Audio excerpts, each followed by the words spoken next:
So out of the sandblaster, they have a nice little patina on them.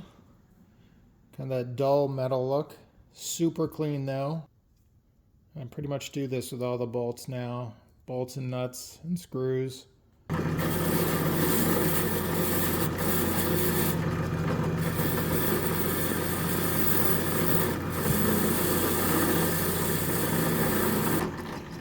Nice and shiny.